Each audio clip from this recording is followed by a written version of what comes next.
Austin, tell me a little bit about the work that you do and where in the electronics life cycle your work touches. So I work with iFixit, specifically iFixit Pro, which is the B2B side of iFixit. So most of iFixit is people know us for helping people, like individuals and consumers, fix their products. But iFixit Pro is helping repair shops and schools and IT departments. Anyone who's fixing devices like more regularly, we try to help them out too. Were you doing anything before you were with iFixit? You kind of mentioned that it might be something you jumped into out of school. Yeah, before iFixit, I was just dabbling in repair a little bit. I had an internship at a local small repair shop, and I started my own for a while too. I started out fixing phones for friends and family and that kind of thing, and it just slowly started growing from there. And now, So you are a repair professional.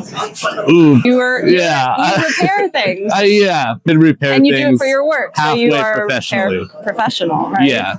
So at what point did you realize, okay, this is what I want to do. I'm going to go all in on this. What happened there? Was there a certain moment? I have to say it was honestly the first device I did. I was in 6th grade, I believe. It was like a self-directed geology project. So we could pick whatever we wanted to do.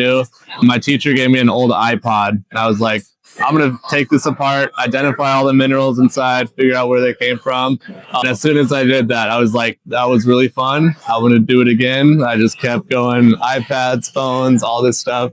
So it really clicked from the first time I picked up a screwdriver. And gosh, I don't know, not too long after that, I was like, I want to do this as at least a part-time job.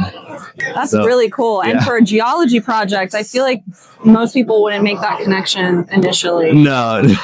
Yeah, I just got super lucky. I had a great teacher who really pushed me in the right direction, and that iPod was a gift from him. So, yeah. Well, thank you, Austin. Yeah, that was for a sure. Cool story. Yeah, thank you. Thanks for watching this episode of Second Life Sessions.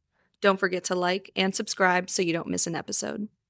To find a repair shop near you and give your devices a second life, check out wheretorepair.org. For resources and more information, visit techcareassociation.org. We'll see you next time.